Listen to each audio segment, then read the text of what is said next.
አሁን ያዘጋጀናቸዋሉ ያዘጋጀነው ማለት እኛ አካባቢ ይገኛሉ ብለን የምናስባቸው አይደለም አካባቢያችን ነው የምንነሳው። ስለዚህ እዚህ ጋር ጎመን አዘጋጅተናል።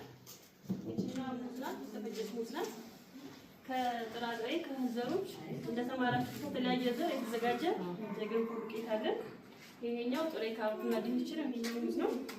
ከዛ ውጪ ትንሽ ጨው አዘጋጅተናል። ዘይት አለ። እጃችንን የምንታጠብበት ሳሙና አዘጋጅተናል።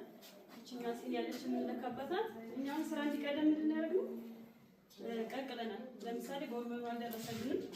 ድንቹን ካሮቱን ቀቅለናል። ፈጭተን አዘጋጅተናል። ሰዓት እንዳንፈጅልን ማለት ነው። ሙዝን ፈጭተን አዘጋጅተናል። ከዛ ውጪ ምንድነው አንድ አሁን እነዚህ ነገሮች እናዘጋጅ እንጂ ውላችሁበታል ብዬ አስባለሁ። እዚህ ጋር ለምሳሌ ሙዝ ያዘጋጀው ስለምንድን ነው?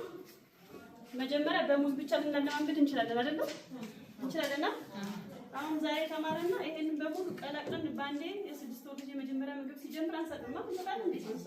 ቀስ እያለማመድን አይደል?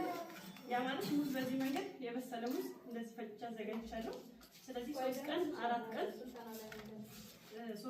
ቀን ሙዝ ብቻ መስጠትና ማለማመድ ካለብን 3 ቀን 4 ቀን መዳ እንሰጣለን ማለት ነው። ይሄን የምናደርገው ለምንድን ነው? አንድ አይነት ምግብ ብቻ የምንሰጠው ለምን ይመስላችኋል? ምግብ ስናስጀምር በአንድ አይነት ምግብ ብቻ 2 ቀን 3 ቀን እናሳድራለን።